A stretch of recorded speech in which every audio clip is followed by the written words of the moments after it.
Welcome to National Liberty Alliance's weekly call. Today is Monday, April 6th, 2026. We broadcast live every Monday from 9 p.m. to 11 p.m. Eastern Time.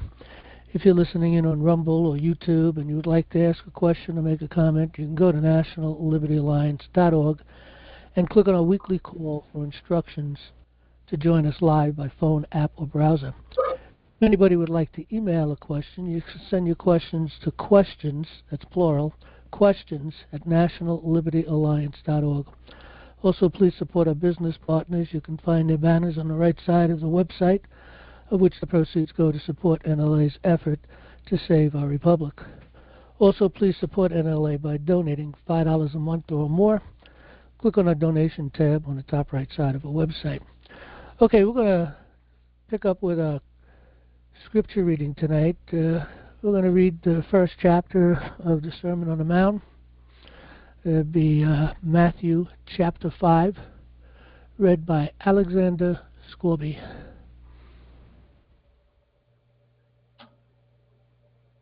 Chapter 5. And seeing the multitudes, he went up into a mountain. And when he was set, his disciples came unto him. And he opened his mouth and taught them, saying, Blessed are the poor in spirit, for theirs is the kingdom of heaven. Blessed are they that mourn, for they shall be comforted. Blessed are the meek, for they shall inherit the earth. Blessed are they which do hunger and thirst after righteousness, for they shall be filled. Blessed are the merciful, for they shall obtain mercy. Blessed are the pure in heart, for they shall see God. Blessed are the peacemakers, for they shall be called the children of God. Blessed are they which are persecuted for righteousness' sake, for theirs is the kingdom of heaven. Blessed are ye when men shall revile you and persecute you, and shall say all manner of evil against you falsely for my sake. Rejoice and be exceeding glad, for great is your reward in heaven. For so persecuted they the prophets which were before you. Ye are the salt of the earth. But if the salt have lost his savour, wherewith shall it be salted? It is thenceforth good for nothing, but to be cast out and to be trodden under foot of men. Ye are the light of the world. A city that is set on an hill cannot be hid. Neither do men light a candle and put it under a bushel, but on a candlestick, and it giveth light unto all that are in the house. Let your light so shine before men, that they may see your good works, and glorify your Father which is in heaven. Think not that I am come to destroy the law or the prophets. I am not come to destroy, but to fulfill. For verily I say unto you, till heaven and earth pass, one jot or one tittle shall in no wise pass from the law, till all be fulfilled. Whosoever therefore shall break one of these least commandments, and shall teach men so, he shall be called the least in the kingdom of heaven. But whosoever shall do and teach them, the same shall be called great in the kingdom of heaven. For I say unto you, that except your righteousness shall exceed the righteousness of the scribes and Pharisees, ye shall in no case enter into the kingdom of heaven. Ye have heard that it was said by them of old time, Thou shalt not kill, and whosoever shall kill shall be in danger of the judgment. But I say unto you, that whosoever is angry with his brother without a cause shall be in danger of the judgment. And whosoever shall say to his brother, Reka, shall be in danger of the council. But whosoever shall say, Thou fool, shall be in danger of hellfire. Therefore, if thou bring thy gift to the altar, and there rememberest that thy brother hath aught against thee, leave there thy gift before the altar, and go thy way. First be reconciled to thy brother, and then come and offer thy gift. Agree with thine adversary quickly, whilst thou art in the way with him, lest at any time the adversary deliver thee to the judge, and the judge deliver thee to the officer, and thou be cast into prison. Verily I say unto thee, thou shalt by no means come out thence, till thou hast paid the uttermost farthing. Ye have heard that it was said by them of old time, Thou shalt not commit adultery. But I say unto you, that whosoever looketh on a woman to lust after her hath committed adultery with her already in his heart.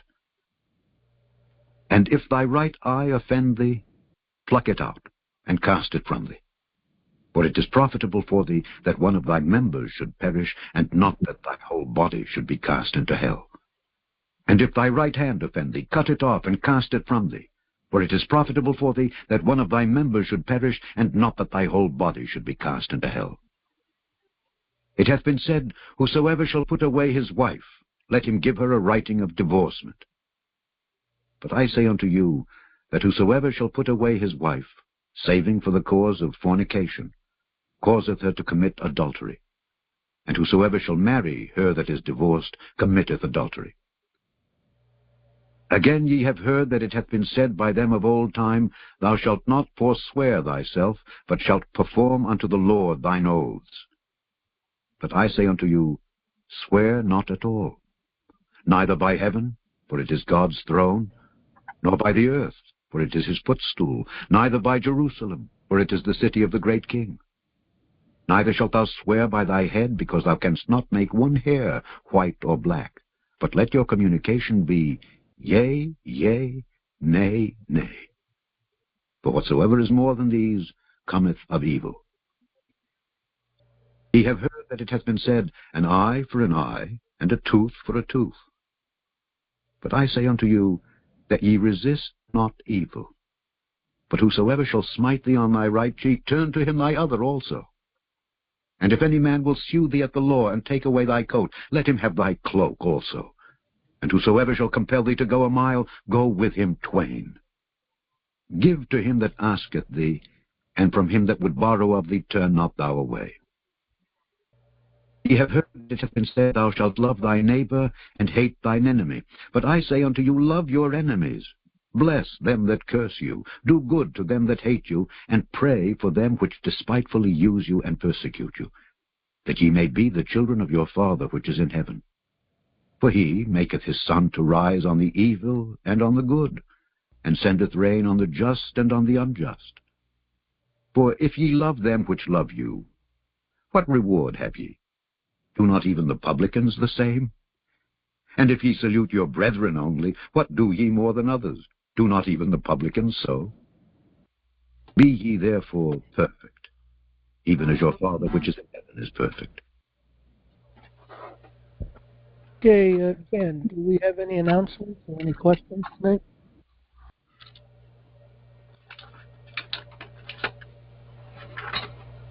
Jan, can you hear me?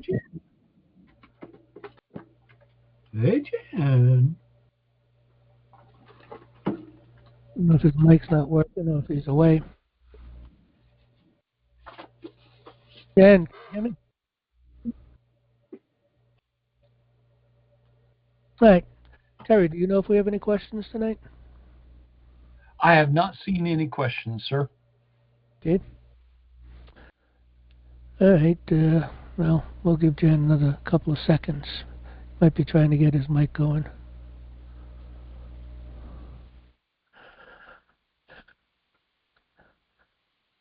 All right. Well, while we're waiting for that, just real quickie, we are planning on going. Yeah, go ahead. I'm sorry. I just got a message from him, said, I have no mic again tonight, working on it. So he's working on it. Okay. All right. Well, if he gets in, we'll get in. We'll get some questions, see what happens. All right. Meanwhile, just to make some notes here. You know, we did have two people that have given some money in order to take our case to the Supreme Court. Anybody who hasn't seen the information on the case, you can find that information on our front page here. And let's see where it's at. Click here for more details. Okay, and this should take you to, which is YouTube, I guess. Yep. And if anybody hasn't seen this video, we've already played this live, and it's been up on YouTube, I think, 2 weeks now, so, or at least a week. I think it's been 2 weeks. Maybe they could watch this YouTube and see once what we're doing. But we're not asking the United States Supreme Court. We're commanding the United States Supreme Court. They have left the Constitution, and they've left it a long time ago.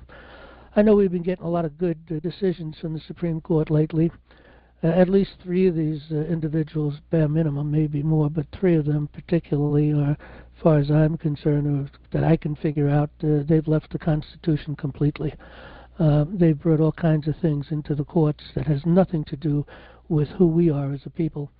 The federal judiciary as a whole has gone apostate to the Constitution. They've totally ignored the Constitution.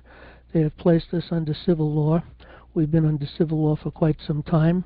They've abrogated the common law. They've abrogated the rules of common law.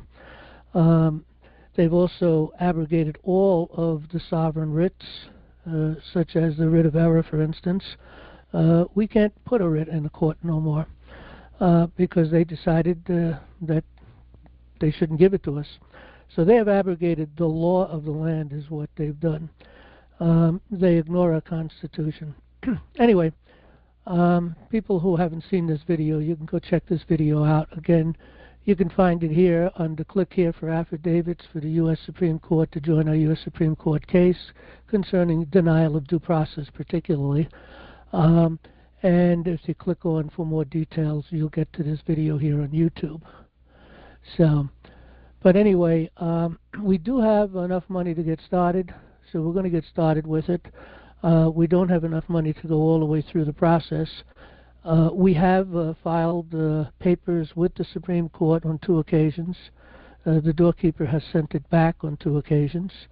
We're not entering in on a case. We're coming in ultimately from the position or the perspective of the grand jury, with a paper to command them to be obedient to the Constitution, which again they seem to ignore.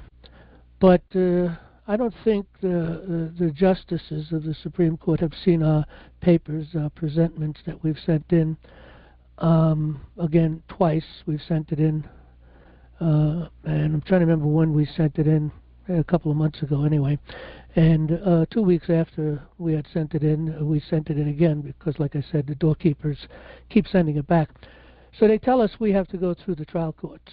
So we're going to have to go in there and pay the $400, and we'll demand our money back too, maybe.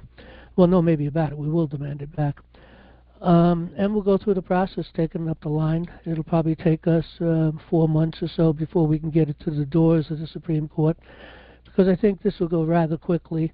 The lower courts can't make any decisions on this case at all. And again, we're going to be doing it in the form of a presentment anyway to the United States Supreme Court. And we'll figure out the wording on how we're going to word that. It's going to be something extraordinary, something that's probably never been done before. But we'll see once where we go. As soon as we get the papers together, we'll read the main part of the paper. It's probably going to be hundreds of pages. But the paper in itself, the main paper that'll go in, probably about, I don't know, somewhere between 10 and 20 pages maybe. And we'll probably read it out and put it up on YouTube and Rumble and hopefully get more support behind it. We need the support of the people to get this information out. Right now, what people could do is get this video out, which again, click here for more details on our front page. I'm going to make this a little more clearer, and you'll get to YouTube, where only the people can save the Republic, concerning the treasonous courts. We did do an indictment on the entire federal judiciary. All these judges are guilty of treason, every single one of them. When they've closed the doors of justice in one accord, that's conspiracy, and they're all guilty. They need to go, every single one of them. I don't know that we'll get an indictment through on every single one of them, but they need to leave though, every single one of them. So we're going to follow suit of what our founding fathers did, but we're going to put it on to the Supreme Court particularly. We all know that we have a problem with Congress and the Senate. And the Senate in itself is again, another situation that we're going to demand that the Supreme Court not make a decision, because again, we're not giving them the opportunity to make a decision. We're giving them an order to make the demand to the lower courts to be obedient to the Constitution, to open the courts of justice, and also they need to call the 17th Amendment repugnant.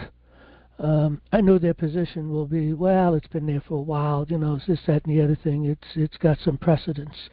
Precedence doesn't uphold against the law of the land, the changing of the Constitution. It's treason, no matter how you put it. So anyway, we do need financial support to do this, so anybody that can help us, even if it's just $5, just anything you can go on our front page of the National Liberty Alliance and click on our donation tab on the top right side here and donate whatever you can. So we're also going to be we have been copying a lot of things to Trump administration. We never expect to hear back from them because we're talking with them from the perspective of the grand jury, the Unified United States Common Law Grand Jury that we have put together some years back and have been active for quite some years now. But, you know, we have been sending copies of things that we've been sending into the courts. We sent copies of our indictment on the complete federal judiciary. And we've laid out all of the hundreds of cases that we've brought before the courts. And we can hear you now. Hang on a second, Jan. We can hear you. So anyway, we're going to pursue that by sending copies to Trump and his administration. We were copying about 44 people, something like that. Trump's administration, some senators and some congressmen, just a few senators and a few congressmen, on all the things we've been doing.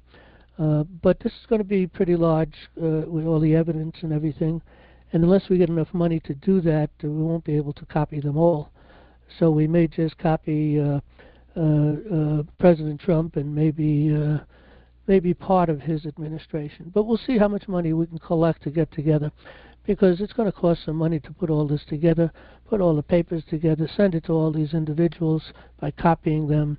Then, of course, going through the process through the federal, the federal courts to begin with, and then to the appellate courts and up into the Supreme Court.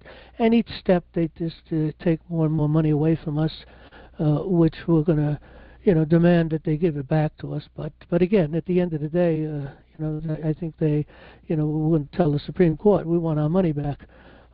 Fictions pay to use our courts, not the people. We, the people, own the courts. Those are our courts. It's not their courts.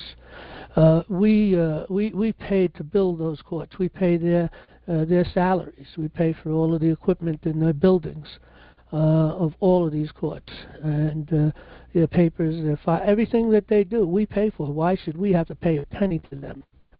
For me, it's called extortion. So that's what they're doing, is extorting us.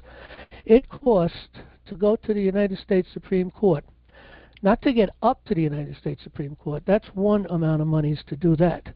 But to actually go to the Supreme Court, the average court cost is between $400,000 to $1 million to take a case to the Supreme Court. That is total insanity. But that's the system that they've created. That's what they've got. It's a money thing. And, it's going to cost us a few thousand to do this. It's not going to cost hundreds of thousands of dollars or anything. But in any event, this again is a major problem. There are cases that need to be brought to the Supreme Court that'll never make it there because people can't afford to do it, number one. They have to go through the whole process to do it. Then they have to get lawyers to do it. And lawyers won't take their cases, not if they're cases like we're writing, cases that are demanding accountability, demanding the obedience to the Constitution, to we the people, obedience. But anyway, I do believe we're going to be, we have a good chance of being successful in this, because on the bottom line, at the end of the day, what we're really asking for is for our courts of justice to be returned to we the people. We do know that Trump has been making a lot of statements over the past month or two that is in line with our thinking. Don't know whether it's because of our paperwork that we've educated him, or that he's been educated on some of these things on his own already, and maybe, we're kind of reinforcing the thinking.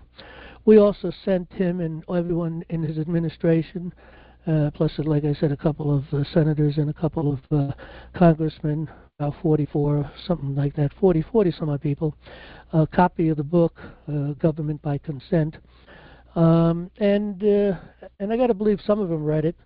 And if they read it, it's you can't argue against all of the points made in that book, because we've got many footnotes. I would say maybe at least a quarter of the book is full of footnotes. Some of these pages are half a page in footnotes. Anyway, we do have a lot of footnotes in these books, so we're not just making things up. We are laying out the way our nation, our country was brought together, and what law we're under, and how these courts should operate, and how they should be obedient to the Constitution, and so on. But again, it's up to the people to support this, and we do need to get this out to as many people as possible. People need to take this out onto social media. They need to start sharing this video. We need it to go viral. We need people to get behind us, because and it's going to take, like I said, probably about 6 months to get to the doorstep of the Supreme Court, and that gives us time to really get the conversations going, get the message out, get the information, and get a copy of. And again, once we finish writing the papers, we'll get it up on YouTube and Rumble. And we'll read it here online one evening, and we'll see where it goes. But again, the Republic, only the people can save the Republic. The Constitution cannot defend itself, and these tyrants have literally shredded our Constitution, literally shredded it.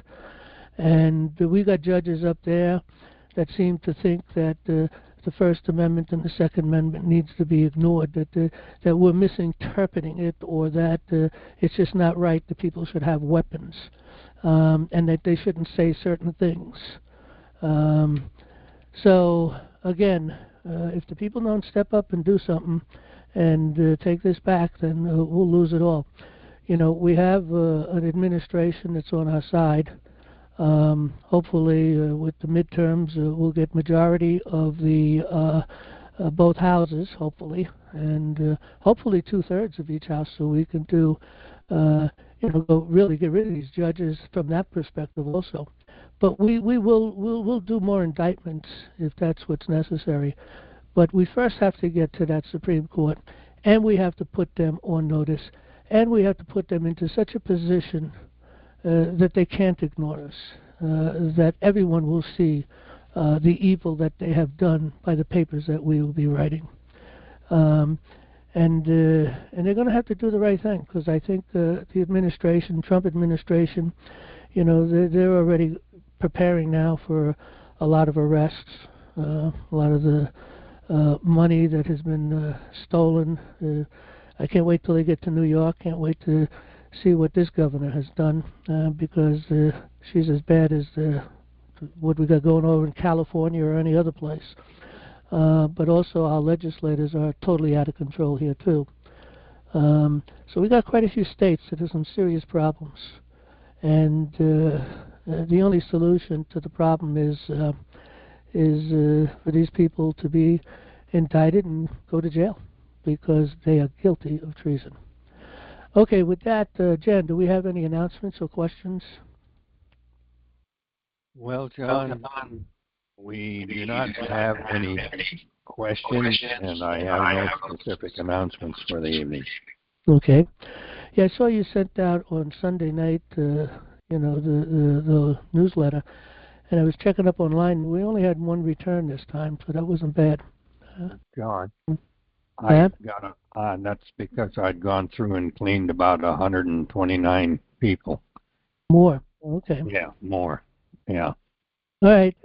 People who come on, just for everyone to know, and we're going to make some notes on people coming in. If you have a situation where you're receiving your email and it is going to a place that we have to respond to, that becomes a problem for us, and it also puts us into a position where we get a lot of bounces, and we pay an email server, in order to send out thousands of email at a time.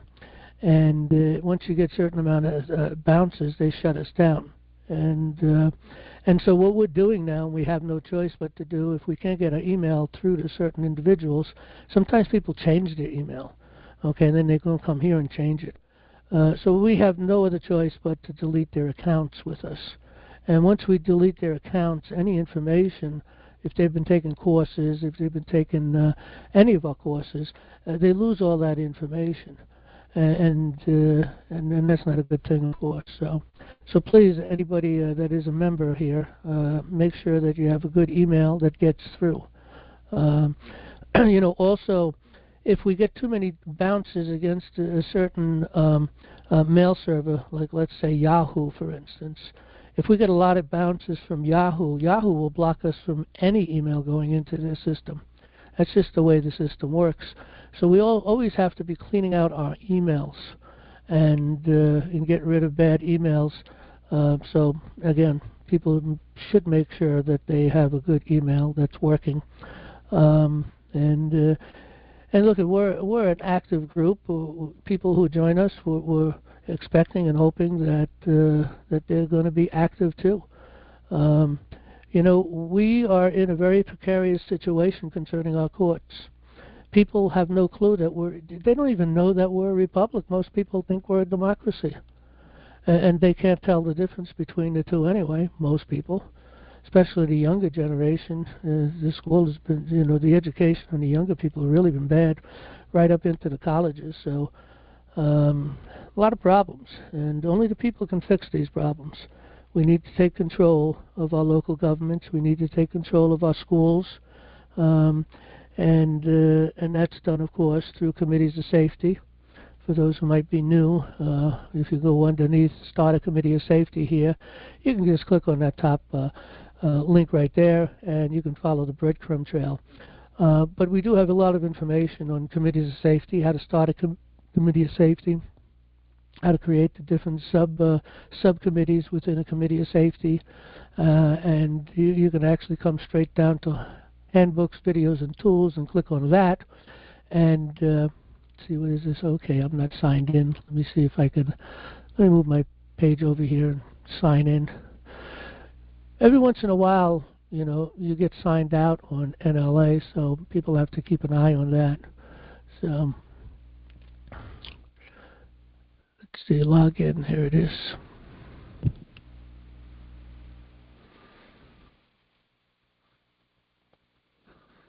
Come on.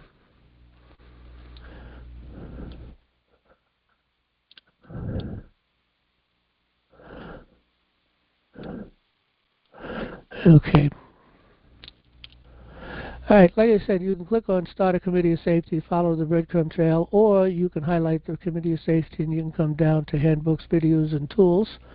And on this page, we have lots of videos assisting people on the different committees, the subcommittees that you have to create and how one might create certain subcommittees. We have handbooks on how to create a committee of safety. We have handbooks on how to deal with the different subcommittees as far as, you got your educational committee, you have your political committee, your militia committee, and did I say education committee. So, there's about 5 committees that people need to start off with. And when you only have a few people, you might just start off with the main committee and the education committee. Because we have to get our education back to proper education back to our children. The other thing here on the other side of the coin, so to speak, is the education starts here. We've got lots of free courses, and we also have court access in the common law course, which will teach people how to go through the court system, how due process works, how to write papers and put them together, and necessary forms you need, and so on and so forth. So lots of information on that. Okay, our queue is open, star 6 and 1 if you're on a phone, and there should be a button if you're on an Apple browser. We'll take our first caller right now. Let's see, it's a phone number, let's see, 253 phone number. Maybe you give us your first name and your state. You got the mic, you should Should have heard your mic has been opened. Is this my turn now? It's your turn. First name and your state. Okay, this is Andy down in Fort Lauderdale, Florida. Okay, Andy from Florida. I didn't hear you. Yeah, Andy from Florida. Go right ahead. I just wondered, I'm new, so I may have stupid questions, but I just figured Trump came into the office with an idea that he's going to bring us back to the Republic. So did he plan on going through all this paper war?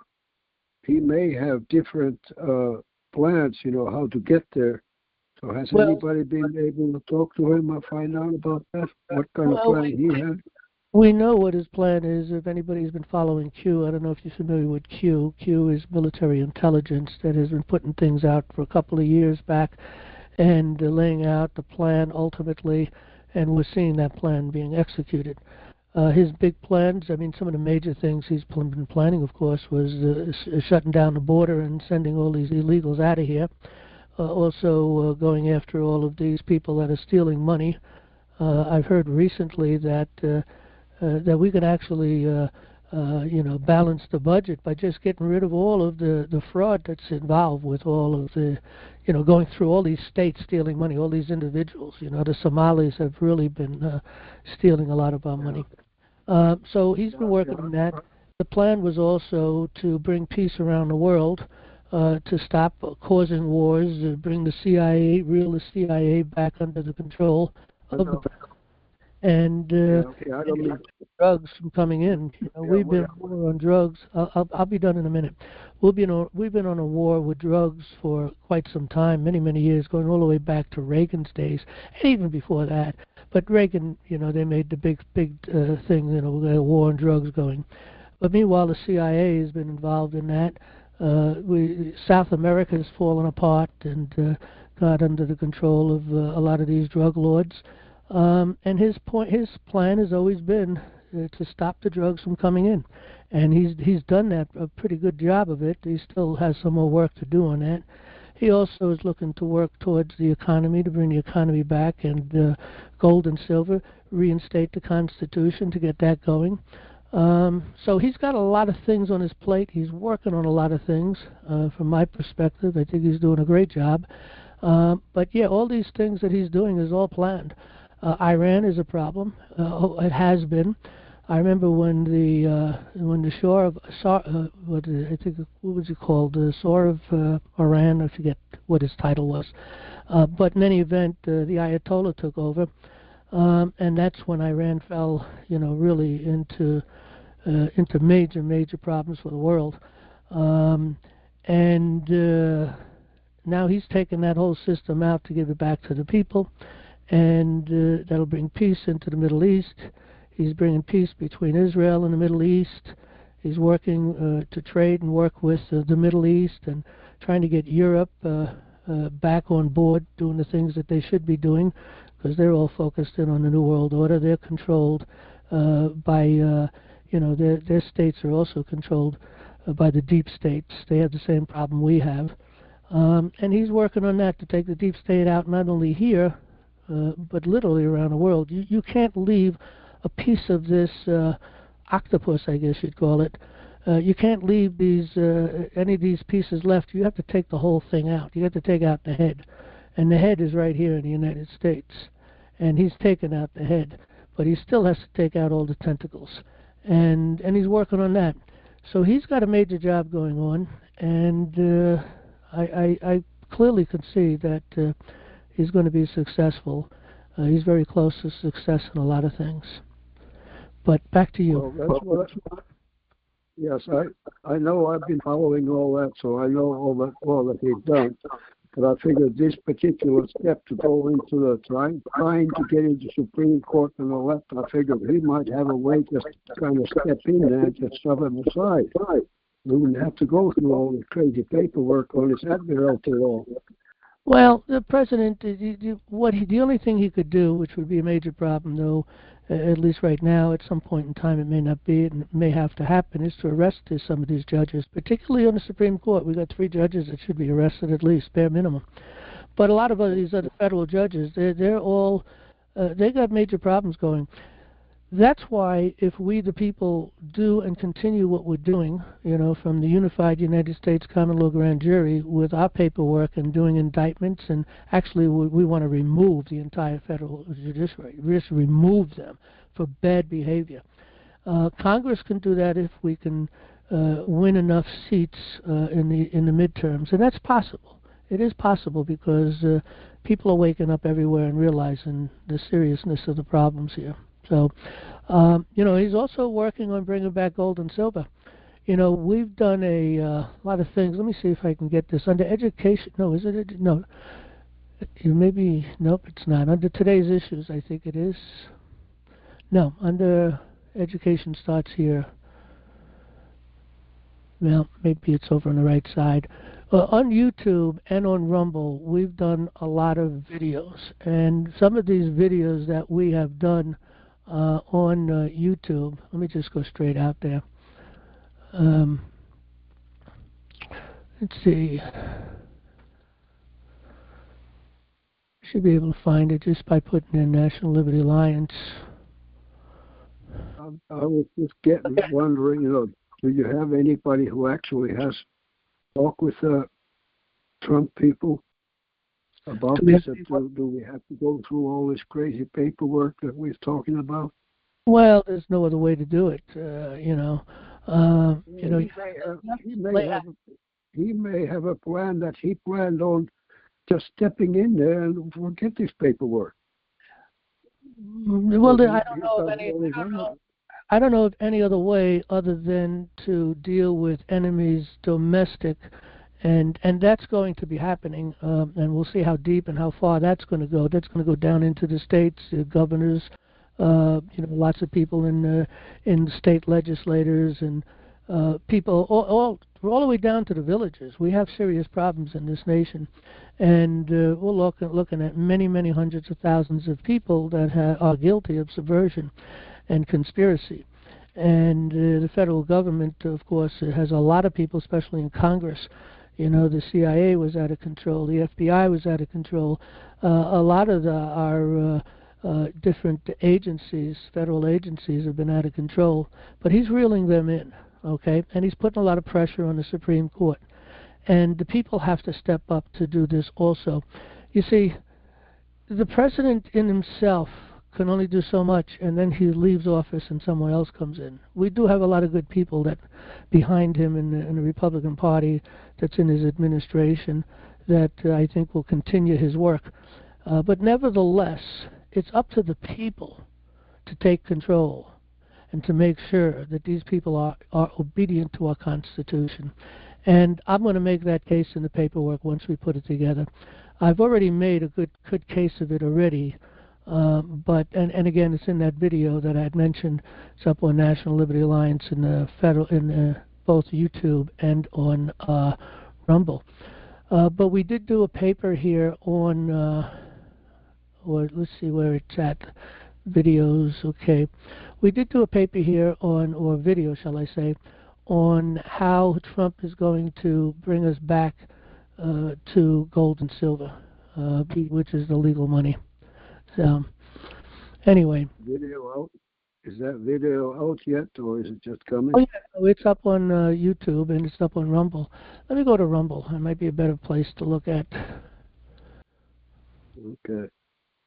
Sometimes, Rumble I think is a lot easier to find the videos than YouTube would be.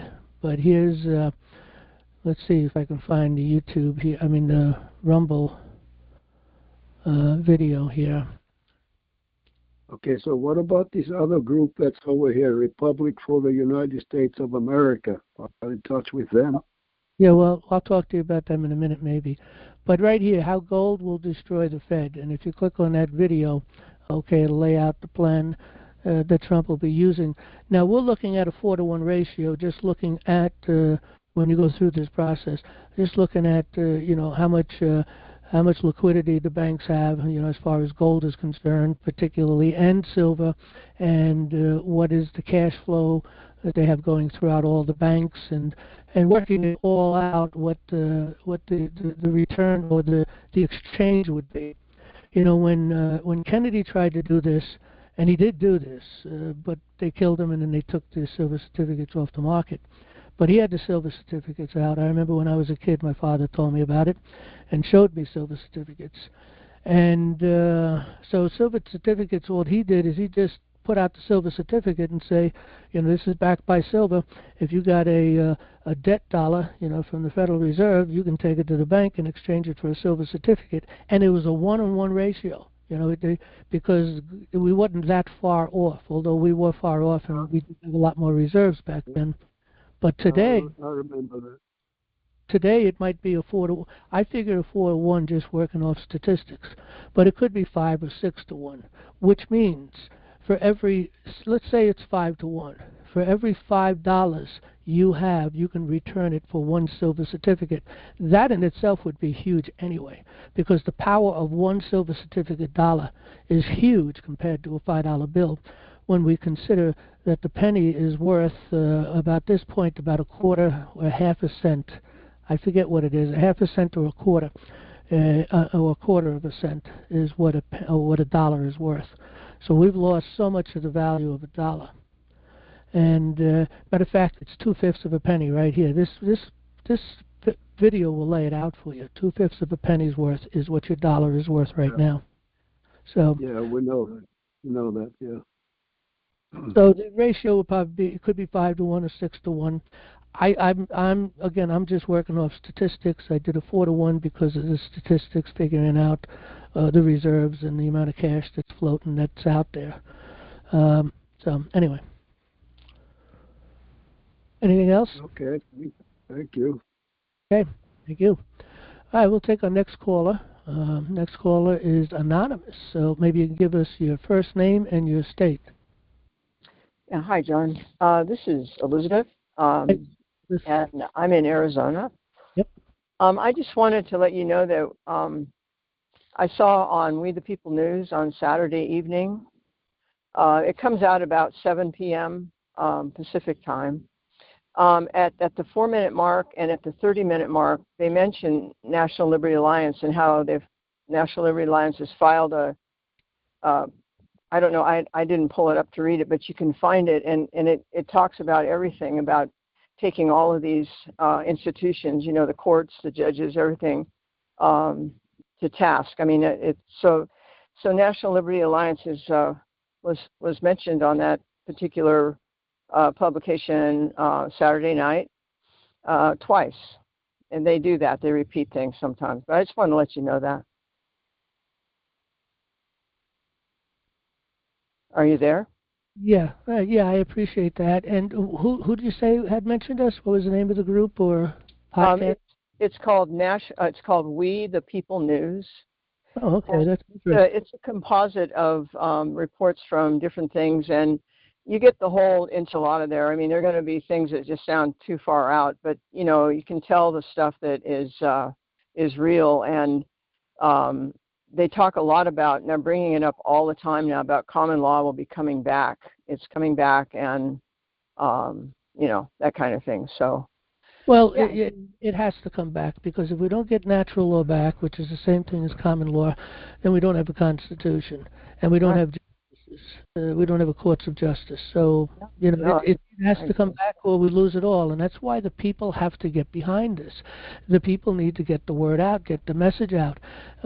Anybody can get us some interviews with podcasters. That's exactly what we need. Just get the word out everywhere you can. And you do it by just getting the videos out. Again, How Gold Will Destroy the Fed is one video that's, again, pretty powerful and lays things out. And we've got a lot of different videos up here that we've been doing. We have, let's see,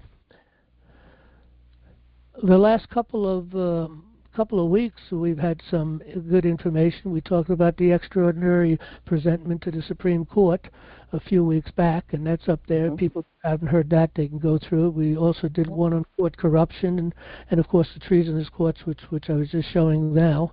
So we got a lot of stuff up there that we've done. And like I said, once we get this paper together, we'll do a video on it, and we'll put it up on Rumble, YouTube, and it's up to the people to get the word out. If the people want to save their republic, this is how you do it. You throw us a few bucks to go into the court system, because we need support to do that, whatever you can afford. And then we need people to just get the word out, get it out on social medias. I try to get the word out on X, but I'm new on X, so I don't have much of a following. But National Liberty Alliance is out there for anybody who wants to go out and put us, follow us, because we put information out every week, at least 2 times a week. Yeah. We put information out. It's going to be, as long as we have this fraudulent media, I mean, all the publishing, like 95% of it, I'll take a leap at that, for possibly that much. They're not going to cover this. Well, look, they're going to jail.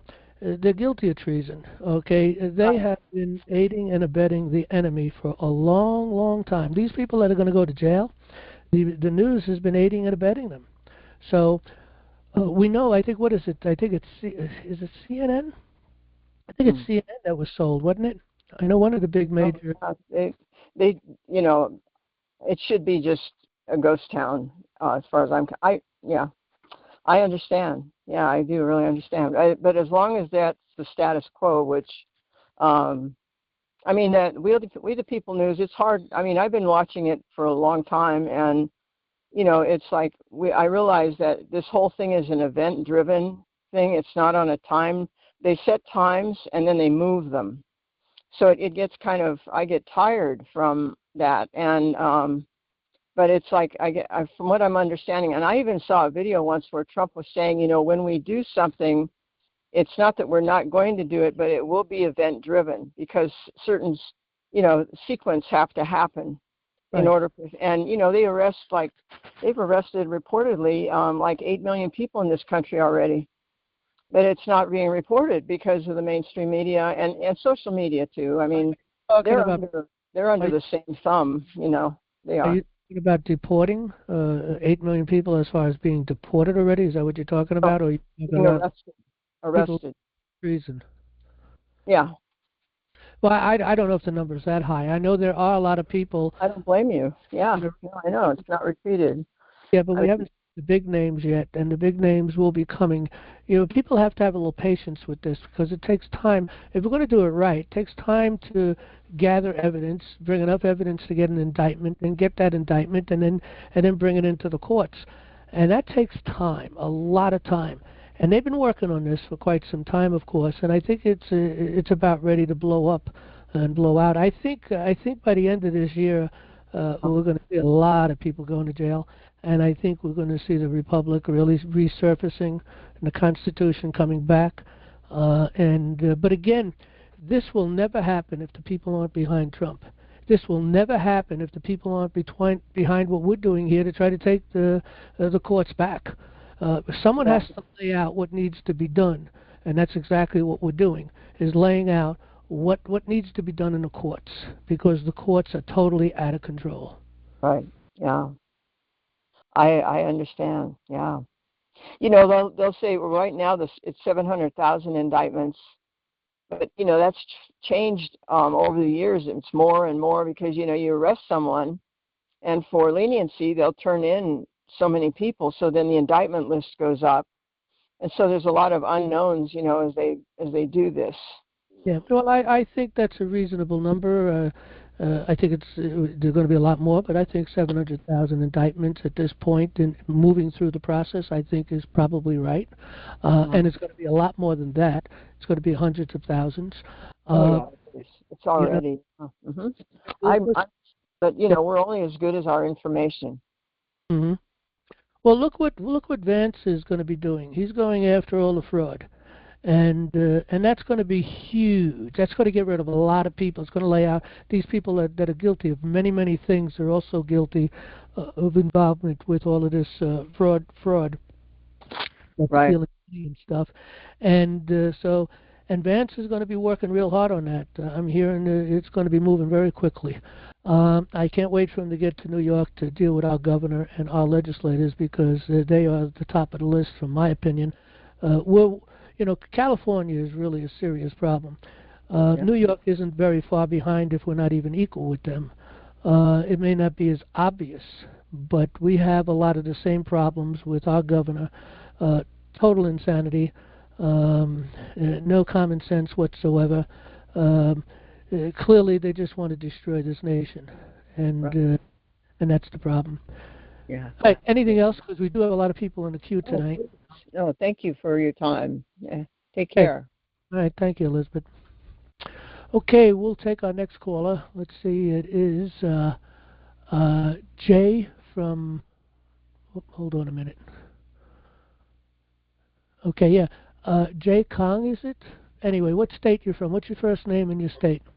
Can you hear me? We can hear you. First Joe, name. Yeah. My name is Joe. I'm from California. My question is that I just went to court, the eviction court. I'm challenging jurisdiction on the red board and stuff like that. And they notice was insufficient to basically correct my 3-day notice, right? So I told them that their statutes, codes, and regulations do not apply to me. But they said it's insufficient information on my notice. I need to read 3-day notice, right? So what was your strategy though? Are you going after denial of due process, that they don't have the authority because they deny due process? Basically, I said the red boards, 2 bills saying that they don't send them a quo warranto. They never responded, and I leaned them for that. They don't even understand what a quo warranto is. Okay. Also, quo warrantos in a federal level has been abrogated. Also, we don't. That was a writ of the sovereign. We're the sovereign. Okay. That was a writ of the sovereign, the writ of quo warranto. We've done a lot of writ of quo warrantos. But the federal judiciary has abrogated it, so it's gone, and that has dribbled down all the way down into the state courts and even the county courts, I'm sure too. But when the level of courts you're talking about, which is more administrative than anything else, they're paper tigers. They really don't have the power or the authority. But the sheriffs don't know that because they're ignorant too. That's another problem we have. But you can beat them. I know people who have beaten them down in New York City in these different courts. But you have to know what you're doing, and you have to go in after them. That they don't have really the authority to do what they're doing. They have no standing at all. Well, basically, I've already challenged jurisdiction with the red board. They didn't respond. I've leaned the people on the red board. So right now, I took them to court. I took them to Superior Court to evict my tenants. They're basically, the judge said that my 3-day notice is insufficient. That I need to refile my 3-day notice, and that it just didn't have enough information. I'm wondering what are my options. Yeah, well, a 3-day notice from you for what? What was your position on a 3-day notice? 3-day notice to pay or quit. To what? Pay or quit. Pay or quit. Pay or quit the place, my unit. Okay.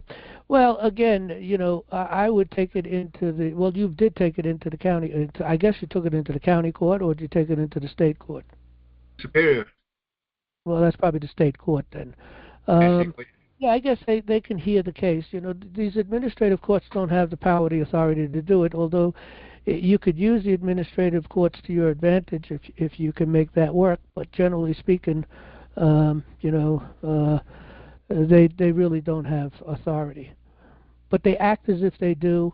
People believe they do. It's like traffic court. You go to traffic court, you believe they have the authority, so you just keep giving them your money and keep getting your tickets and keep going there and just feeding the monster, so to speak. because people think that they have to. They think that that's the law. It's not the law. Traffic court has nothing to do with we the people. That's commercial only. And again, that's a denial of due process. If you're in a traffic court, and you can take that into the state or into the federal level for denial of due process, and have a decision for them to cease and desist. But anyway, you should do something. First of all, so you're coming in from the perspective of the landlord. So you're trying to evict somebody, right? Yes.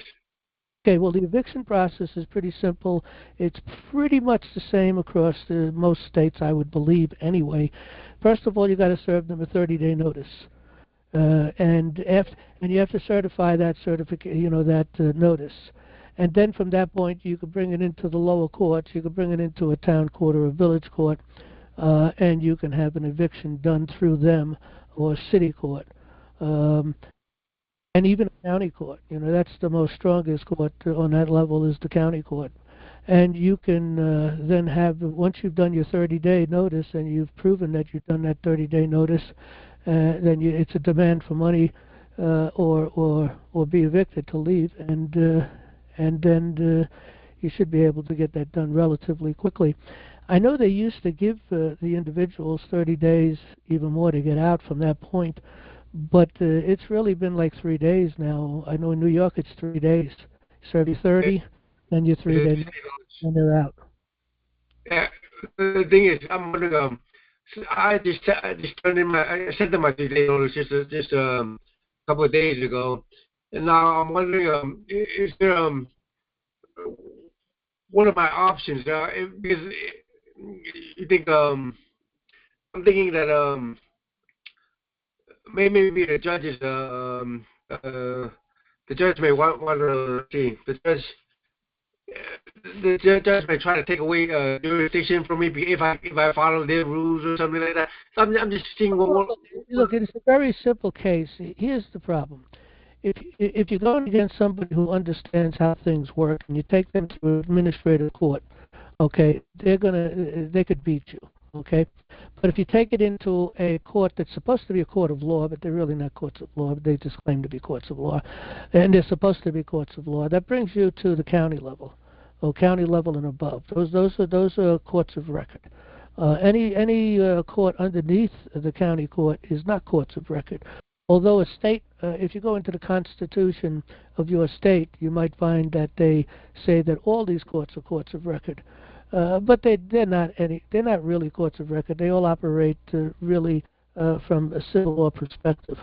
But if you go into a county court and you do your eviction, you should be able to get it done pretty quickly. Again, you have to serve your 30-day notice to the individuals in your unit. And after that 30-day notice is done, that's when you go into the courts and you move for whatever the law in that in that town, village, or in your state is written up. Again, it used to be 30 days years ago, but now a lot of places have turned it down to 3 days. Yes. Okay. I appreciate it. Thank you. Thank you. Appreciate it. Okay, we'll take our next caller.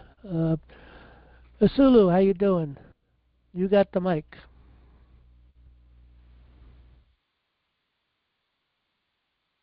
And you're from Missouri. Good evening, John. How you doing? I'm good. I have a question, about the land patent. Mm-hmm. What happened, if I had a land patent register with with a county that that they foreclosed my. I know people are teaching that, and it could probably work. Maybe, again, it depends on the people within the towns that you're filing it in, and they won't understand it, and you have to press it through the courts to make it work. But the best way to do is force your property into private. Once it becomes private, and it's just a matter of changing the registry. Now, they're going to give you a hard time changing the registry.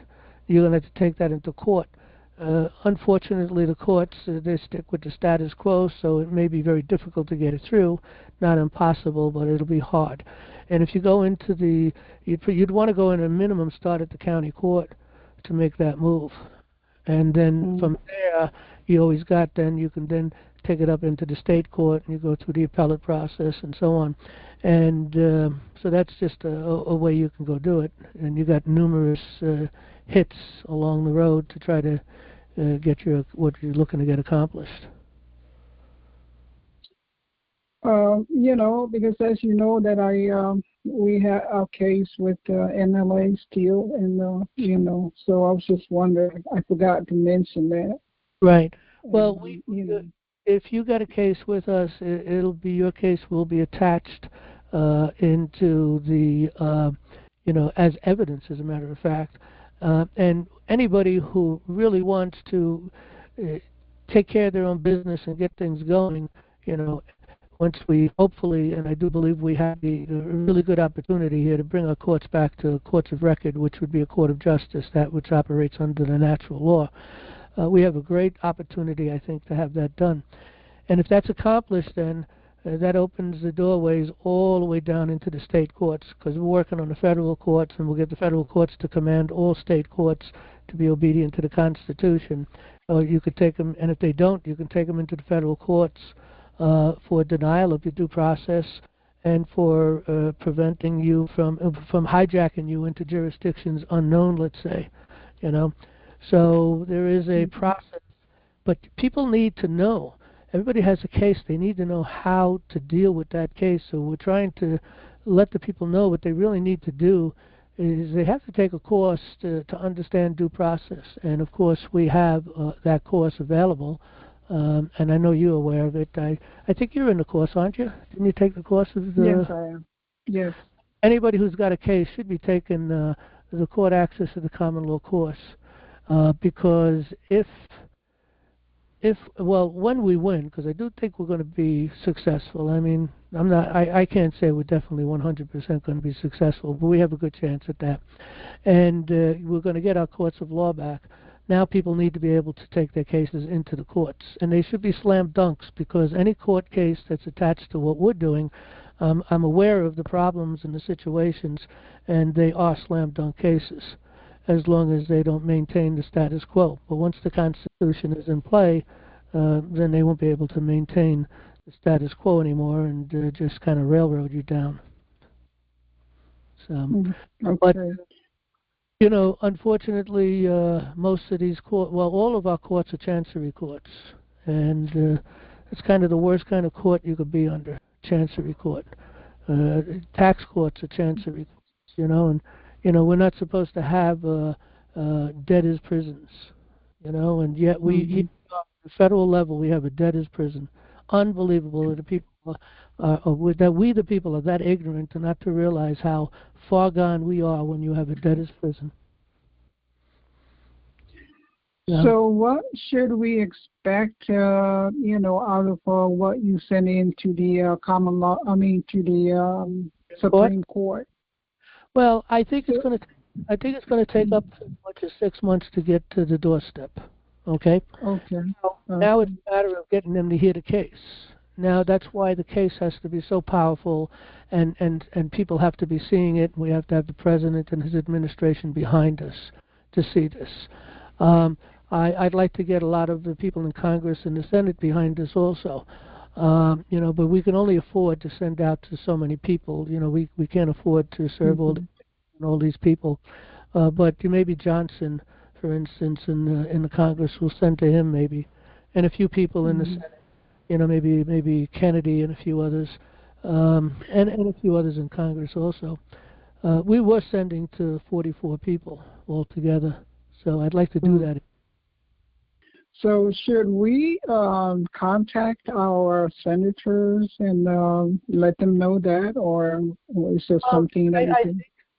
I think it would be a great idea once we get the paperwork and do the filing, that you go up online and just print out a paperwork and get a copy to your senators and your Congress person. I think that's a great idea. Yes, I think that would be good too. So that way they can be aware of it. Yeah, so people can get involved in a couple of ways. That's one way right there. Is copy the paperwork, send it up to the senators and the congressmen, and let it be known that, hey, we're behind this. This is what's going to the Supreme Court. That gets attention to it. But we also need people to get us out. Look, most everybody goes out to social media. Some of us don't, but most of us. And to get this on videos out on social media, get our information out on social media. If you listen to certain podcasters, get in touch with some of these podcasters and tell them about National Liberty Alliance and lead Jan at National Liberty Alliance, and he'll make the arrangements for a meeting to get on podcasters. And also the other thing is to support us financially. We ask everybody to give $5 a month or more, but for this issue, maybe an extra $5 or $10 or $50 or $100 or whatever you can afford. We had one person who gave us $1,000, and we had another person, I think it was $350 or $250. So we have two people who have given us money to take this through the system. So we have enough money to begin the process. We do not have enough money to go through the whole process, but we're going to take it on faith that we will get that money. And it's up to the people to give us the money to do what has to be done. Definitely. It's a worthy cause. So, yes, and it's in my prayer, all our prayers that, we'll get a common law courts, and then, at least we can get the people's case through it. But we appreciate your hard work and in all you do. You all in our prayers for safety and, and your family. We thank you and appreciate what you do, John. We appreciate that. And, look, they changed the law. The Bible speaks about people changing the law. And that's both in the church level, changing the law, but also on the nation level, on the national level, because as God said, blessed is the nation whose God is the Lord. And yes, sir. People are built upon a natural law.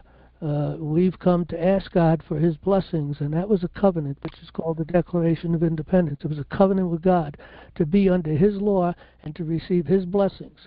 And then we put it into the very beginning of the Constitution that one of the jobs, through the preamble, one of the jobs of all people in government is to secure the blessings of liberty.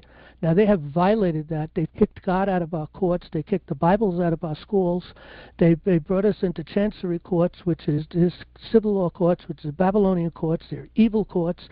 They're courts of Baal, and which is Satan, and not of God. And, God's justice is not going to sleep forever. So. Amen. Yeah, that's right. Thank you, John. I appreciate it. Okay, thank you. We'll take our next caller. Thank you. Okay, next caller is LaRonda. How you doing, LaRonda? What state you from again? Missouri. Missouri. How you doing? Yes. I was calling.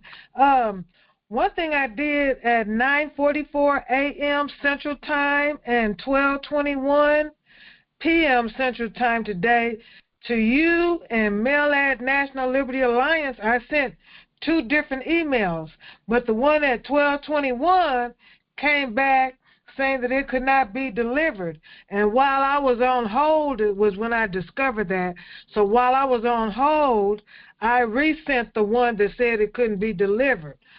But I had sent at 5:52 p.m. Central Time an email with questions to the questions at National Liberty Alliance, but Jan is saying that he didn't get any. Would he have got that today, or is it to be on Monday's call? Well, this is Monday's call, but if you would have sent it even 10 minutes before the call, we would have had it. But you sure you put it to .org and not .com? Yeah.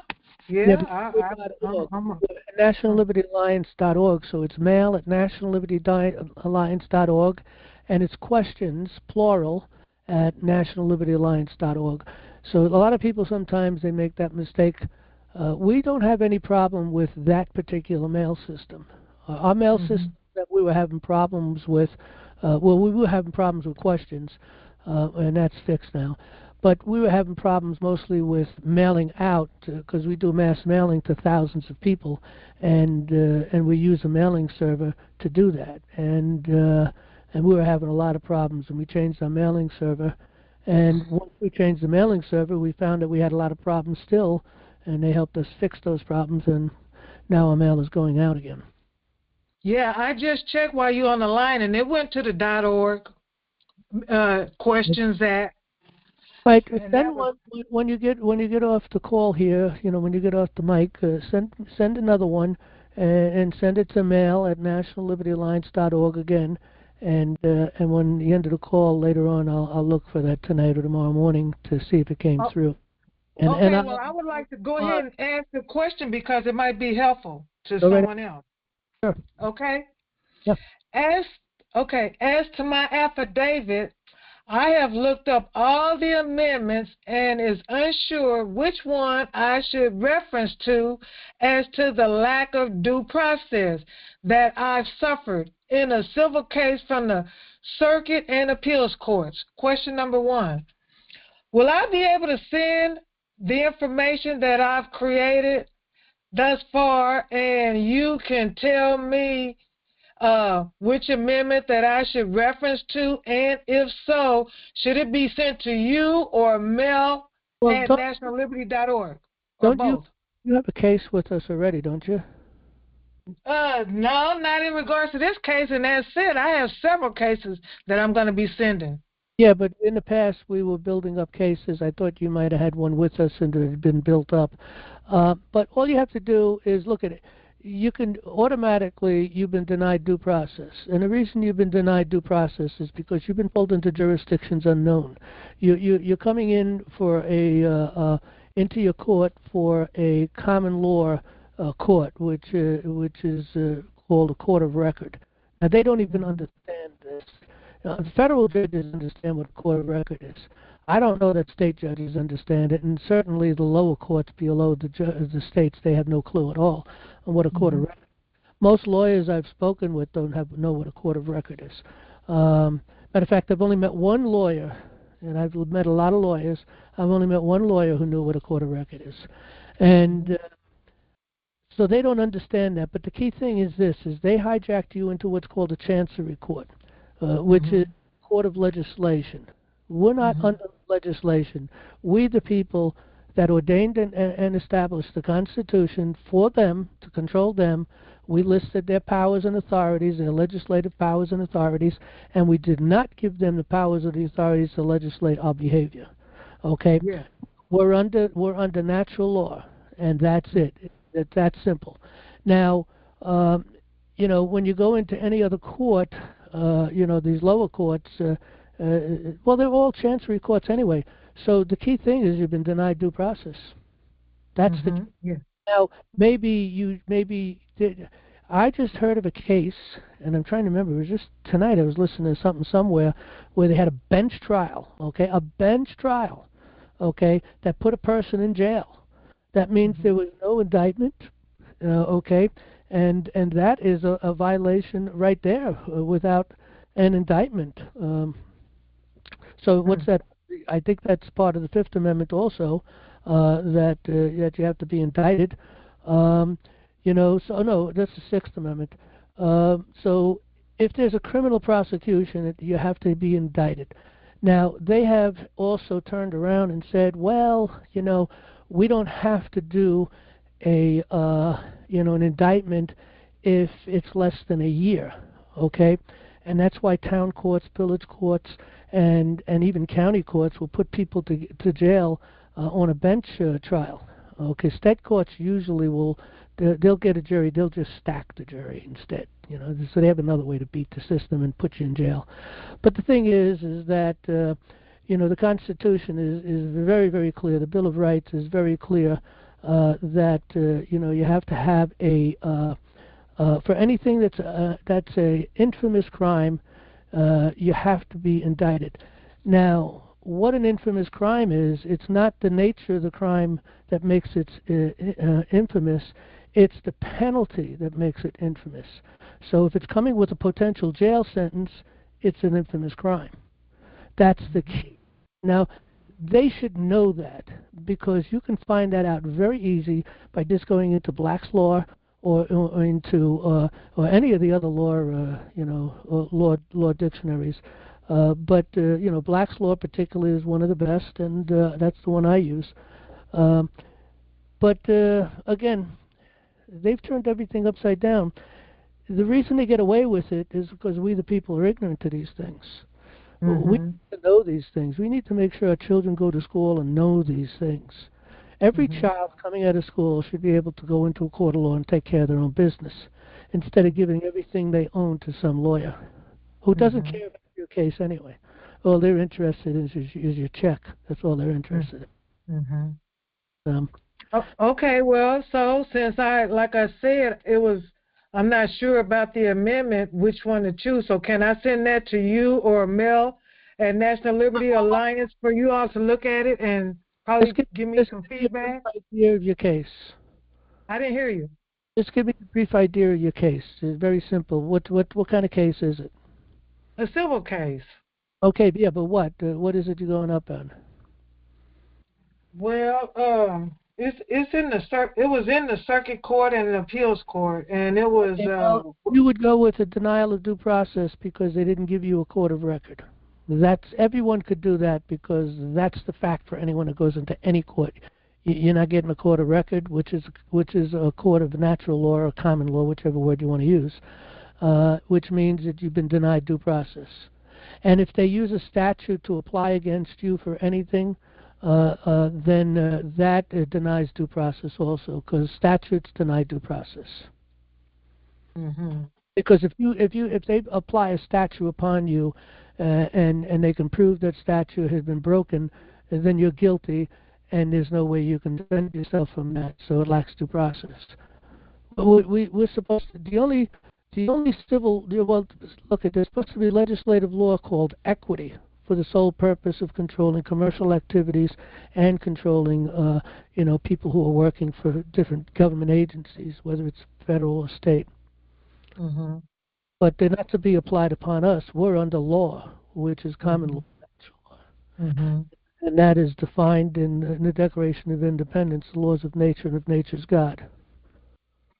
Well, this is a case where I had named three individuals and 4 companies, and I demanded a jury trial.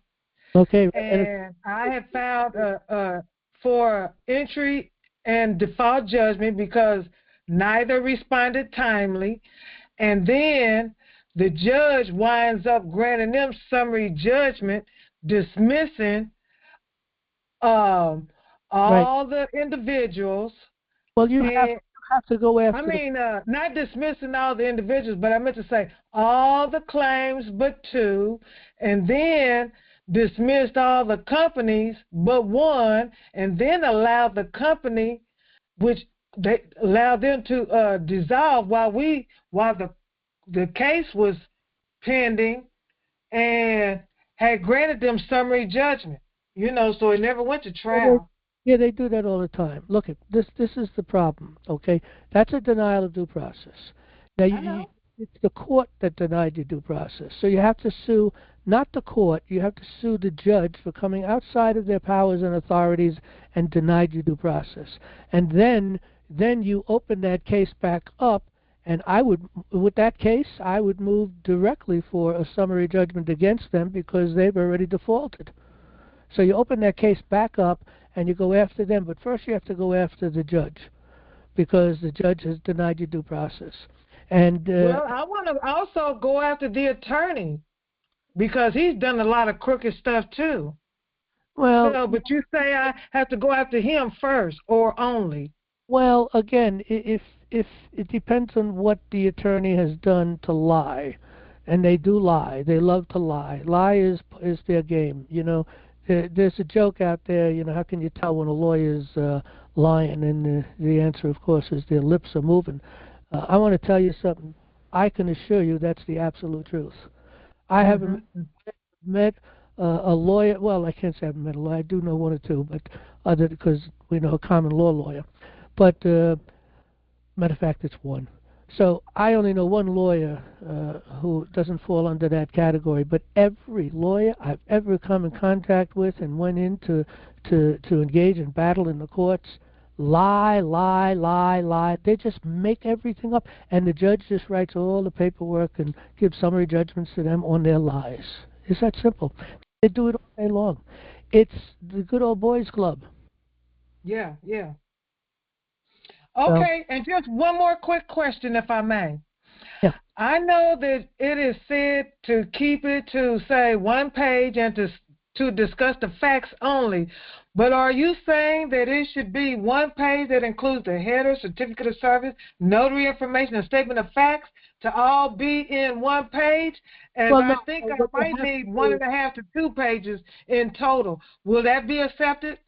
Well, yeah, it's okay, but look, you don't need to go into anything other than the fact that you were denied due process. You don't have to get into a big detail on it. 2 or 3 sentences concerning the due process. How was you denied due process? Well, basically, you've been hijacked into a into a chancery court, where they made summary judgments. When you opened a court of record, which is a court that proceeds according to the common law, you opened that court of record. They've denied you your right of jury trial, and therefore you've been denied due process. It's that simple. You don't have to get any more difficult than that. You don't want to get into the details of the case. Just the denial.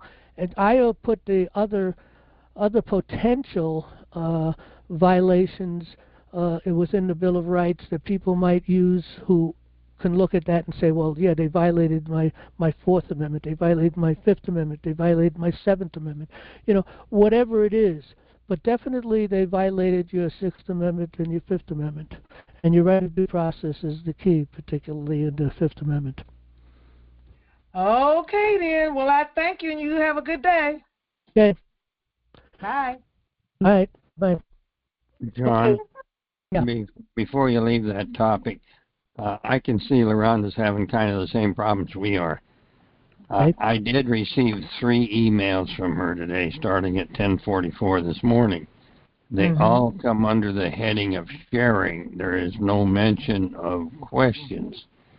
And then the one that came at 9:47 this evening after we started as undeliverable, that went to Eric, and he has a Gmail address, and the reason they returned it is they say it looks like spam. So to reduce the amount of spam circulating, they returned it to her.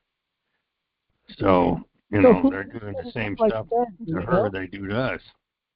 Because they look like spam. But where did that come from? Do you know? I don't know. No, I'm asking Jan if he knows. Do you know why it was undelivered? Yeah, why? Who called it a spam? The mail server for Eric. You know who Eric is, right? Yeah. Eric Levy.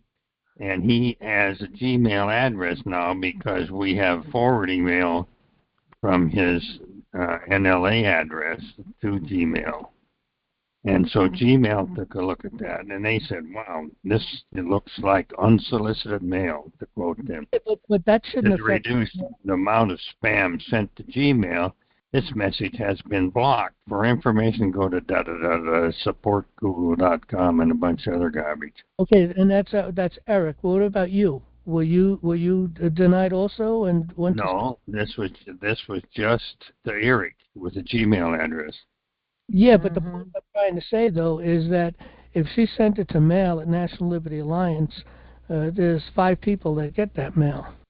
Right. That was addressed to mail at National Liberty Alliance. But when we send something to mail now, that goes to Eric, but not at his NLA address.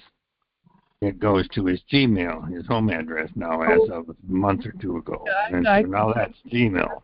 I can fix that up and give them an NLA mail, But the thing is, that's for Eric. Well, what about you? Did it go? Mine was not bounced. Okay, so you did get it. I got all 3 of those messages under the title sharing. Okay, when I get off the line tonight, I'll see if I got them. I should have gotten them. The other thing, what he could do is he can go to his email server. Who is it? Gmail. Gmail, yes. And go to Gmail server and tell them that this is a it's a mail that's just getting forwarding mail from an organization. That's all. The problem that happen on the other end is if we set up an NLA account, then he's got to do a pop mail on that, and then that pop mail has to do probably some kind of a mailing platform, or he's got to make sure he cleans off the server every time, at least once a month, clean everything off the server, so we don't build up, storage up there, because then they charge us for storage. We'll work all that out. Okay, we'll try to. I'll talk with Eric and work it out with him. All right. Yep. Okay. Hey, but as long as we're getting the mail, that's the key. It's just Eric having the problem. It's still coming through. It's not on our. Right. It made it to mail. Okay. Okay. Yeah, I don't know why they would do that. Let me think about this. Because they can't. Yeah. Well, what they're doing is, you see, well, I make up, I got lots of emails from different things, and you have, what do they call identities, and so when you send them, if I send a mail out in a certain name and I'm not hit on that identity, it will pop back to me. That's a problem, but I don't know why the forwarding wouldn't go through. Anyway, we'll talk about it later. We got people in the queue. Yeah. I don't understand why, if she sent them all to mail, just this one bounced. Or maybe it was because there was 3 more that day. Yesterday. I don't know. Am I still on? You're still on. Yeah, I sent 2 to Mel and to John. 2 emails earlier. And then at 5:52, I sent one to questions. Just to clarify. All right. And then while I was on the call, the one that was supposedly had bounced is what I resend. So yes. Okay. What time did the one to questions go out? 5:52 p.m. Central Time. I never got that one. I'll have to look see if I got it. I can't look right now, but I'll look. So I haven't checked my mail since Saturday. So okay. Yeah. We'll work on the mail. It's crazy. Yeah. Okay. Thank you. Bye. Thank you. Bye. Okay, we'll take our next caller. Let's see. It looks like Linda from Virginia. Is that correct? You got the mic. Can you hear me? We can hear you. Okay. Well, I'm just calling in, letting you know I had the situation trying to buy a HVAC system and got ensnared with some predators. And they installed it. There were just all kinds of things wrong with it. Installation issues. Right, I remember the story. So contract issues. They used a tablet. It was awful. So anyway, I did a notice and demand. I used the template from NLA, and that really took some doing because that's oriented towards, I guess, an IRS issue or dealing with the government. Well, it doesn't matter what it is. You just change it to whatever you want to change it to, because it deals with every and any issue you can think of. It's just don't use the IRS information. That was just an example. So that's all it was. Right. So I had to come up with the laws and regulations that were, applied to this, but which are consumer laws. And it applies to the commercial activities, so it applies to them. Yes. Yeah. So I had them serve. I served the 2. There's four businesses involved, and one's the parent one's the local business, and one's the parent company, and one's the finance company, and the other one is possibly a subcontractor. So I had the parent company and the finance company served by the sheriffs, which is California and Tennessee, Memphis, Tennessee. California was no problem because they asked for a case number, and I said, well, it's not a case yet. It's pretrial. And so they said, okay, just put none for case number. Memphis was a little bit harder because... Yeah, and you might make a note on it. It's a notice and demand. I mean, they should... well, unfortunately, they don't know about... They don't know. Yeah, they don't seem to know what it... they don't seem to know... Well, not too much about it anyway. Yeah, well, they have to call a lawyer, but the lawyer poo-poos it because they don't give it any credit. This is a common law procedure, is notice and demand. It's as powerful as going in and filing a court case. It's just as powerful.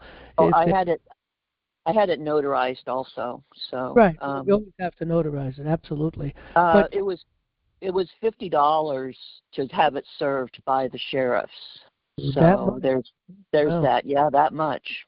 Wow. Okay. And then I certified mailed it to the sheriff, which was another $10.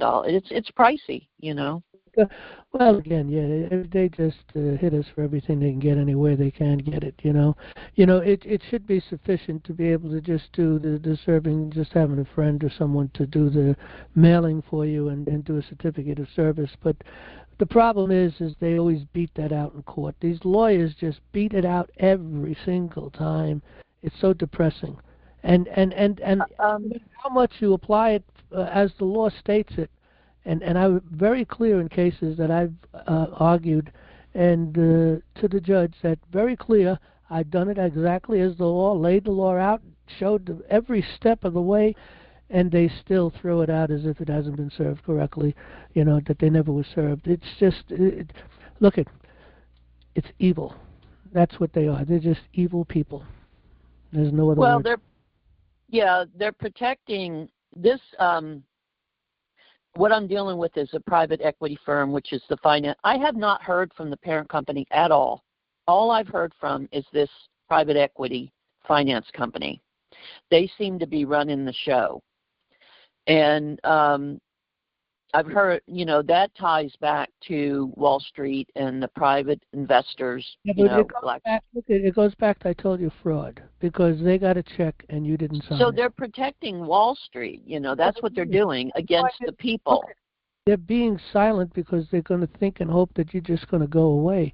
Because, there's fraud here. And I explained it to you last time we spoke, that it's fraud. That's jail time, okay? When you get a check...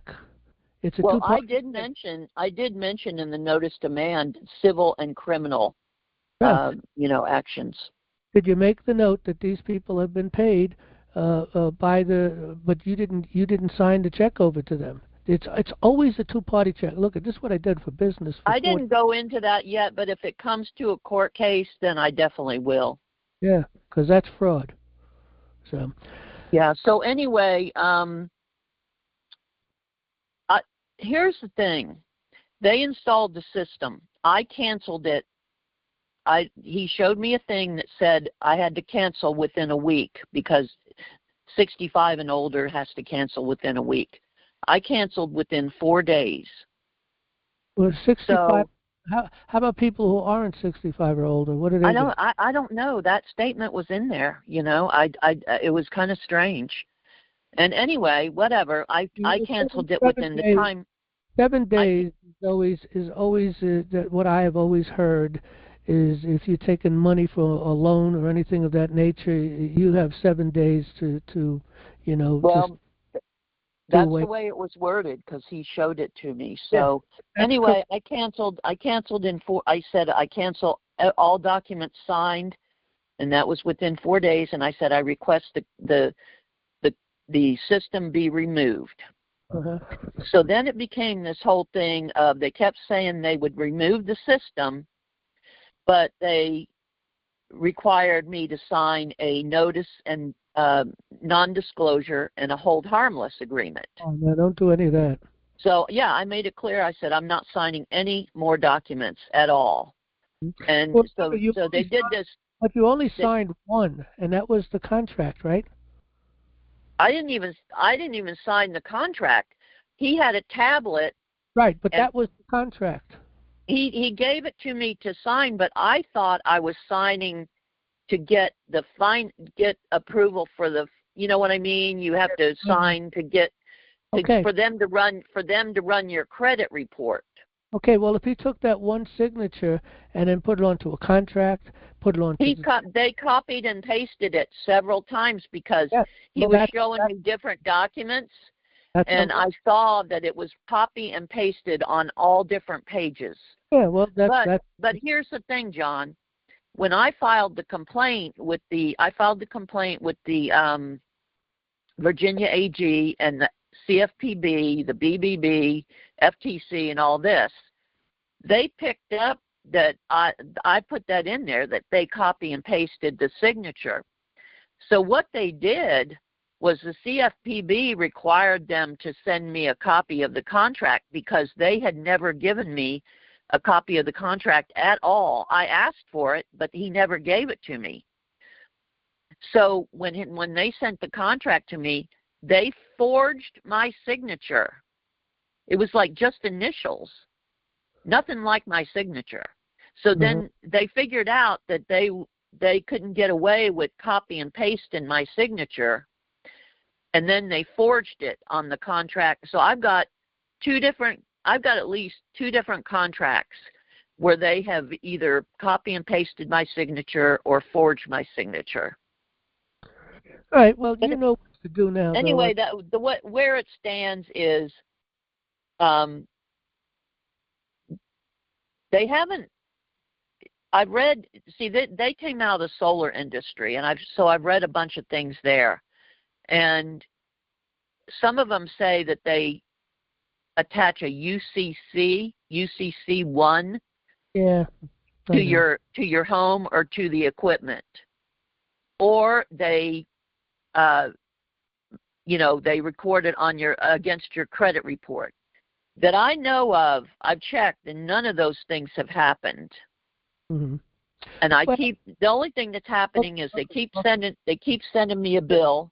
Listen, and they say this is not a bill. Listen, they can't do it to your credit report because that's another fraud. Okay.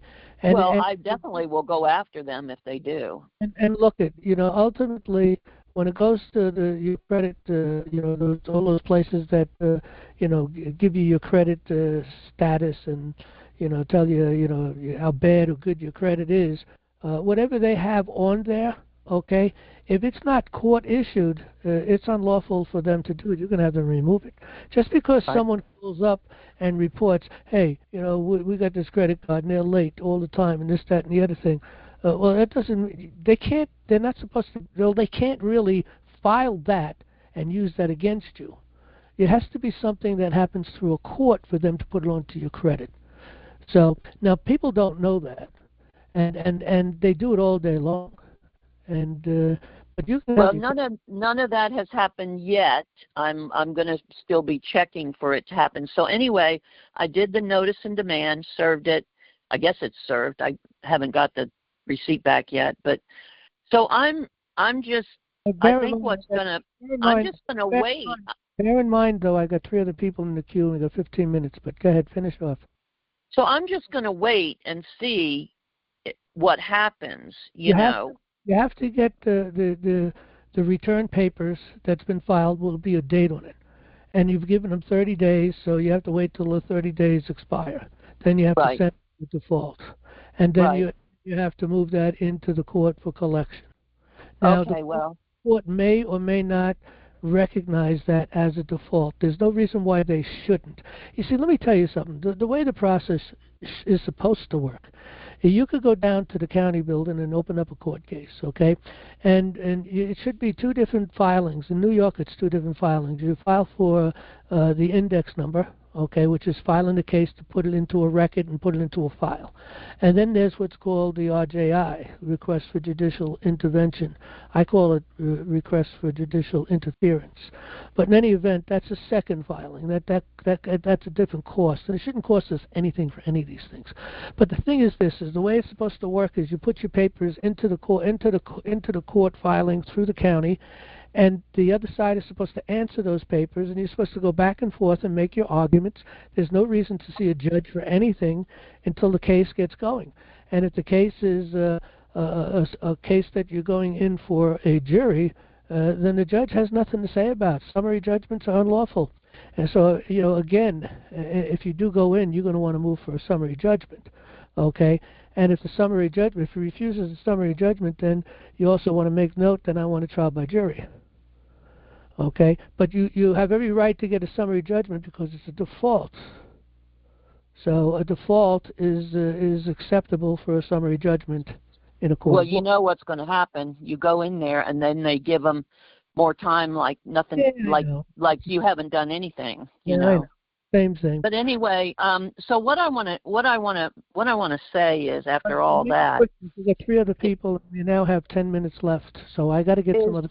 What I want to say is, now think about it. All I tried to do was buy a furnace for my home, and I'm ensnared in this ridiculous, having to go to court, defend myself. It's just ridiculous, and this is coming out of this finance. This is coming out of this corporate globalism. Yes, listen. This is why I say this all the time. People don't think that they need to know the law. Your liberty is found in the law. Your heritage is liberty. Okay, but it's all found in the law. If you're ignorant to the law, you're ignorant to everything that really affects you. You need to be. Everybody should be able to walk into a court, take care of their own business, write a paper, file it, and move on. But people don't know how to do that because they've never been taught that. It should have been taught in school. They're going to need it more and more because, let me tell you, I tracked this finance company. I'm trying to tell you that everybody should take a course. We give a course, or you can find a course somewhere else, but you should take a course on due process on how to file papers in courts. And if you don't know that, you're in jeopardy because, look, this isn't a criminal thing or anything particularly against you, but here you find yourself in a legal situation, and now the only way you can go deal with this is to go find a lawyer and give them a whole bunch of money, probably more than the case might even end up being by the time you get to the end of it, because that's all the lawyers are interested in is the money, okay? But the thing is, you should be able to walk into court, file the papers, and move along. That's it, finished. But people don't know how to do it, and unfortunately, people want to learn. I tracked this, and it tracks all the way back to something called CT Corporation in Glen Allen, Virginia, and that is owned by a company in the Netherlands, a foreign country. When this started, I had suspicion that it was foreign involvement because that creates a whole new problem. But look, they have disregard. They have complete. They don't know our laws. They don't know our laws at all. They're out of the country for a reason. Look, we got 3 other people in the queue. We got 10 minutes, so I got to move on. But you're doing all the right thing. You got everything that you need to do, but you need to be able to prepare yourself to go to court. So you should take the course. But fundamentally, I go to a local business. I'm thinking I'm dealing with this local business that has a long, good reputation. But listen, and unbeknownst to me, it's been bought out by these globalists. Yeah, listen. That is a problem. It's been hijacked to entities unknown and not disclosed to me. Look, the Bible already tells us the hearts of men is desperately wicked. We all have to control ourselves, okay? And there's a lot of people that don't control themselves. There are people out there all day long committing fraud, doing all these things, taking people's money, doing whatever they can. This is nothing new, especially today with all the electronics out there. But there are protections, and they're just. But I got to go now. I got 3 other people in the queue. I want to get to them. So I got to go. We're down to 10 minutes now. So we could pick this up next week if you want, but you got everything ready. You got everything done. Yeah, I'm done. I'm done for now. Just prepare yourself for a court case, and you need to learn how to write a paper and file it in the courts. I've been in court. I don't have a problem with that. Oh, okay. All right. Well, that's good then. All right. Let me take the next caller. Thanks. All righty. Thanks. Bye. Ross, you got the mic. How you doing? Good, Don Dross. How are you? Good, thank you. What's up?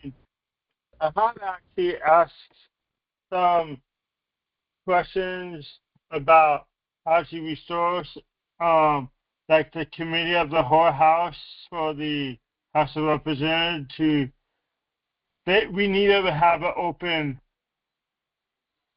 debate more than what they do is a closed debate. Well, now you're talking about the House of Representatives? Yes, the United States House of Representatives or the state House of Representatives. The whole system is destroyed by their stupid rules. You know, you listen into these things in the Senate, or you listen in on Congress, and they get their 5 minutes, and they spend most of them spend their 5 minutes just attacking the person that's coming up there to give them information, because it becomes all politics and political BS. Instead of just saying, trying to just get the information from the person and move on, because that's what they're up there for. I've seen a lot of people. Let's take Rubio. Rubio went up. I forget what he went up to the Senate or to probably the Senate. But in any event, all they did was try to destroy him. Look he's there to asking questions. You want to know what's going on? I'll tell you what's happening. Ask me the questions and let's move on. Then they got these stupid rules. Okay, they got all these stupid rules. It's just ridiculous. There's no real conversation. There's no real exchange of information and knowledge. It just doesn't work. Okay, so it's just full of politics, and that's the big problem. See, the Senate always has had rules. But what they did is right, but it's bad them so much is not the original rules of the House or the Senate chamber. Yeah, they do have rules, but a lot of these rules, they have rules where one person will control whether something's going to come to the floor for debate or not. I mean, come on. If someone wants to bring something to the floor, they should be able to bring it up to the floor. I mean, it's ridiculous to prevent things from coming to the floor. And then they play these other stupid games. They got all these stupid rules. It's really, really seriously bad. It's defunct.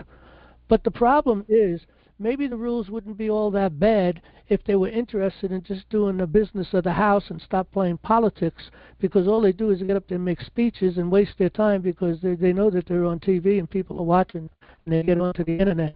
So they're just trying to, again, play politics. It's a political BS that they do all the time. Yeah, that's what we need. Force them to go back to its original laws. Yeah. Well, again, first of all, if they just do what they're supposed to be doing, because 90%, and I don't think that's an exaggeration, I really don't, 90% of what they're doing is unlawful. It's unconstitutional. We give them the powers or the authorities to do it. They have no power or authority to debate, think, or talk, or anything about any of our unalienable rights. That's between us and God. They have nothing to do with it. They just have to be obedient to the facts that we have these rights and to acknowledge them, not to debate them. Okay? Everything they do is a debate, and they play with things that they have no power or authority. They only have 18 powers. It's listed in Article 1, Section 8 and Section 9. Most of it's in 8, but there is some in 9. They only got 18 powers. So what's all this other stuff that they're doing? Okay? It's stuff that they shouldn't be doing. And so they're wasting time, wasting money, and nothing is ever getting done. I think that also the problem is, a lot of the problem is because political parties are the ones who are running the House chamber and the Senate chamber instead of the people controlling it through the representatives. Well, that's the problem. Absolutely, they're party partisans, and the thing is, they first of all, George Washington was very clear. Okay, our founding fathers were very clear. Parties are not part of the process. Okay, parties are destructive. George Washington spent 2/3 or 3/4 of his farewell address talking about the problem with factions, which is parties, and that it would be the destruction of this nation. Okay, and therein is the problem. You know, and most of these people, in my opinion, are psychopaths or sociopaths. That's my opinion, a strong opinion. So we're not going to get anywhere with these people. I mean, look at, you got one whole party that goes against everything that the people want. One whole party. It's insane. These people are insane. Trump is right. They're crazy. They're crazy. So. Yep. Okay, I yield. Yes, Ross? Did you say you yield? Yes. Okay, thanks a lot, Ross. Okay, we'll take our next caller here, Jerry. It looks like Jerry. We got the mic. We'll take it.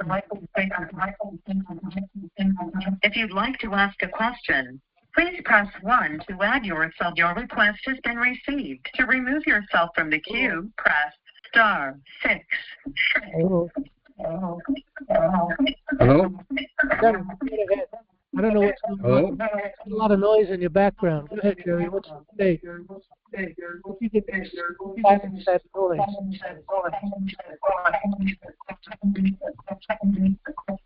Are you connected in 2 different ways? Been the app too. Well, something's going. We're just getting circulating over and over and over again. Whatever I'm saying, I guess. I don't know. Now it's gone. Now, can you hear? All right, we'll move to the next caller. We only got a few minutes, so 918. You got the mic. What's your first name and your state? Hello, John. Can you hear me? Okay. I can hear you. Hey, my name is Wayne Palmer, and my state is Oklahoma. I've been in I married a woman that went through law school, and we got a divorce. She filed for divorce, and I went ahead and did a mandamus after a writ of mandamus after about 8 years and going through 3 lawyers that never did a thing, paid $30,000. I mean, they were just worthless. Anyway, I caught her in a fraud through discovery. She concealed a bunch of debts and stuff. Anyway, I went ahead and took your course, and your court access course, and went ahead and did a jurisdiction challenge, verify, show cause. Right. And they could not prove jurisdiction nor authority, and they just ignore it. They went ahead and just ignored me. Yeah. So I went ahead and moved it into federal court, and the federal court, appellate court, first said that 3 judges, even though I opened up a court of record, 3 judges ruled that I moved the case, which was a domestic case, into federal court, and they had limited jurisdiction. They don't have the jurisdiction, right? Right. And they left all the constitutional violations alone. Right. Well, here's the problem. You need to understand this about the federal courts, okay? This is extremely important. You put one sentence in there about anything in your case that they don't have the jurisdiction to be able to decide, they're throwing the whole case out. They're not going to hear nothing, okay? Yeah. What you need to do when you go to federal court is for constitutional issues only. That's it, okay? So if you have a violation of a due process violation, that's the only thing you could discuss. That's it. You can't talk about anything else. And I went ahead and moved for verify show cause, and they would not show that they were trying to put me in equity is what they were doing. And I went ahead and filed on the Northern District of Oklahoma as an original case, and showing that my lack of due process was a problem, and they couldn't give me an oath of office either. So one case in the federal court. I've moved all the domestic matters that I'm suing her for into another county court, and I removed myself from the court that was violating my rights. Let me ask you a question. What's your end game here? You're looking to the end game for the divorce and get it settled? Yeah, I want to have a degree. I'm going to tell you something, okay? And people need to really realize this. And lawyers are going to muddy the water up. People who don't know what they're doing is going to muddy the water up. It's going to become arguments. It's going to cost more money. Time is going to go by. Years are going to pass. And it's just going to go on and on and on and on and on. It just never ends. But there's a very simple way to deal with a divorce. It's extremely, extremely simple, okay? All you have to do is you go down to the probably the county building, or you may have to go down to the court itself because they have sort of that court set aside for divorces. Okay, so you go down there, and you get the paperwork on filing for a divorce. Okay, and if you go through the paperwork, it's full of forms, and they have figured everything out. Okay, mathematically on the breakdowns and how everything should work. And I did a case for somebody on a divorce. We went through all the paperwork, and I'll tell you what, I couldn't argue with the logic. Okay, so the problem is everybody gets in there and they make the arguments. You got the lawyers pressing against the issue. They're really interested in making money. That's why they're making arguments. Instead of getting together with the other lawyer and saying, hey, look, let's just follow the process and the procedures. There's no reason to make arguments about this, that, or the other thing. There's a few issues maybe that could be debatable. Let's just set them aside, but let's get everything done here. Okay, so you fill out all the forms and all the papers. There's a procedure that goes through. They'll come through with the first set of papers that you have to go through, then a second set and a third set and maybe a fourth set, and then you got the issues that are undetermined, and they could be really simply dealt with. And you're well spent into this case. It sounds like going for years, so you're well spent into the case. So that's problematic to a beginning. But anybody that's hearing me, that's going to go through a divorce, first of all, hopefully you don't go through a divorce. Try to work it out. And I know that's hard, but you got to do what you got to do. But in any event, if you're going to go through that divorce system, then you got to sit down with your spouse, and you got to let it be known, why are we going to throw all our money into lawyers? There's a process set up. It's pretty righteous, okay? As far as I'm concerned, it's a good deal. The whole thing works out well. Okay, and it's the right thing to do. It just may be a few issues that you set off to the end to deal with, like who gets the house, what are you going to do with that, or the car or something like that, and that's where you got to make your deals. But other than that, everything else is cut and dry. It really is. A divorce is cut and dry. Lawyers spin it to make money, and people have no clue what they're doing. They represent themselves, and it just costs them more money too. It just never gets done.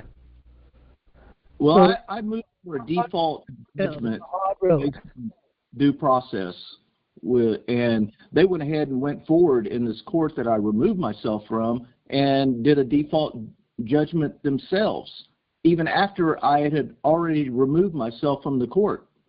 Well, when you go into the court, I believe that's handled in it's handled in the family court area, isn't it? It's a county district court.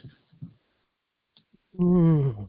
And it's a what's called family domestic case. Yes. Okay. Well, there you go. It may be in a building, but it's a family court. Okay.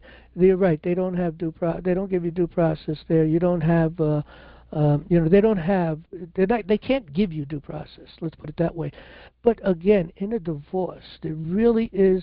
Is there children involved? No, they're already grown and gone. So that makes it a lot easier, okay, because then there's support and all that other stuff, work and all that stuff. Money. So, but what's left? I mean, you got a house, a car, what's left? No, we've already sold the house, and we were going to split it, but she's trying to take all of it. Well, that doesn't lead for the debate at the end. Finish up the rest of the stuff and get it done. Are you going through this? You said you spent $30,000 with lawyers and they haven't done anything, right? Yeah, they went ahead and were officers of the court and never represented me. Okay, and you spent a lot of money on that. I sued in with also. What did they accomplish for you? Nothing. Okay. Look, I'm telling you, if you go down to the courts, you get the papers and well, she's a lawyer. And again, lawyers are taught to fight everything tooth and nail. And unfortunately, I believe they're taught to lie. They're filled with lies anyway, because they don't know that we're a natural law system. So they don't know what common law is, and because they're not taught that. They also are taught that we're under civil law. There's so many problems with what they've been taught, and that's why the system is so screwed up. I don't know if it's worthwhile for you at this point. Are you pretty much done with the case? You're just arguing over a couple of things? Well, she's wanting to take about $500,000 from me, and I don't want to give it to her. Okay, but does she deserve the $500,000? No. Okay, then you see that's where the paperwork would lay that all out. She's if she's a lawyer, she's making money, she's working. Maybe she should give you money. Oh, she's been hiding everything since she filed the case. Well, you've already proved that. Okay, Yeah. well, what I would do with you, if you know how to do it, is move it into state court and just open up a real case. I have. Okay. And you know how to do the process and file the papers and move the forms and go through discovery and push the whole system through, right? Yes. I've asked for a jury trial. Yeah. I've got under 8 accounts of fraud. Yeah, they ignore that all the time. I don't know that you really want to push her for jail. I would just push her for the civil process. If you want to push criminal, I don't know. I'm not pushing criminal. It's money. You could prove the problems in the civil law and get justice there. So anyway, yeah. Okay. Hey, one more question. One more question. I just wanted to make sure that if I ask for a temporary restraining order on this court and for them to give a permanent injunction, have the federal court give a permanent injunction to stop them from doing any more damage to me, is that lawful? Well, you'd have to show a cause for that to get some kind of a judge tried already filed in federal court that they lack due process. Right, but what are you looking to get again now? You're looking to get some kind of a from that court, and they can keep continuing going forward. They've actually asked for a default judgment, and I have no say in any of it. And what level court is that? What level court is that one? Is that county? It's a district court in a county, Rogers County, Oklahoma. You see, I don't really understand some of these state courts, how they're set up. In New York, it's very simple. We got what's called a Supreme Court. Every county has a Supreme Court. You take your case, you go to county court or Supreme Court. Lower courts beyond that, of course, is village courts, town courts. They have no jurisdiction at all on anybody. But the county court has jurisdiction. The state court has jurisdiction. We call our state court the Supreme Court. So it's, for instance, it's the New York State Supreme Court, Dutchess County is the county I live in, or Orange County, or Putnam County, or whatever county you live in. Every county has a state court. It's called the Supreme Court. After that, it's called the Appellate Court and the Court of Appeals. So there are two appellate systems to go up, two appeal systems to go up above that. Okay, and that's how our system is working. So when I hear they call courts different things in different states, and I don't know. I presume the court that you're in is the state court, which would be... It is a state court, and they do have a state court that is the Supreme State Court, which hears all the county courts, if it goes to the next level. So, yeah, then you have the appeals, okay? But the county court is not state court, okay? But there's the county court, then there's the state court.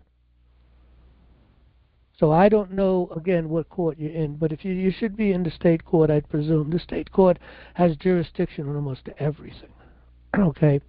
Matter of fact, courts, certain cases that are under a certain amount, maybe 5,000 or whatever it is, I don't know what it is in your state, they would require you to go to county court. Okay, county court has limited jurisdiction, and their jurisdictions might be up to $5,000. I know in New York here, at least in my county, it's 5,000. Okay, anything over that, you have to go into the state court. And like I said, the state court has jurisdiction on almost everything, unless it's a federal level, federal case.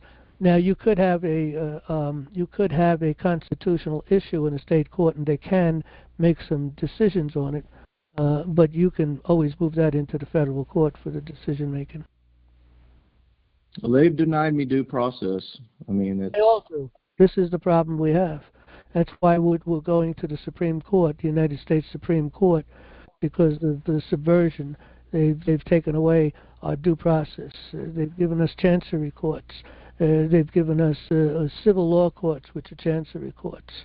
They've gotten rid of the Constitution. It doesn't exist in our courts anymore. You know, they may say it does, but they never rule that way. So that's the problem. That's why National Liberty Alliance is doing what it's doing, going to the Supreme Court to lay out the whole position. And hopefully in the next couple of weeks we'll have that paper written up and we'll read it online. Well, John, I want to tell you, I thank you so much for what you do, because if it weren't for Liberty Alliance, National Liberty Alliance, I would not know anything. I've read all your books and I've studied your materials, and I just really appreciate it. Well, we appreciate it too. So, all right, thanks for the call, and appreciate your appreciation. So, all right, thank you. And you next week if you want, we could talk more. So, okay. That brings us to the end of our program tonight. Good night, everybody. Thanks for coming. Lord willing, we'll see you next Monday. Good night.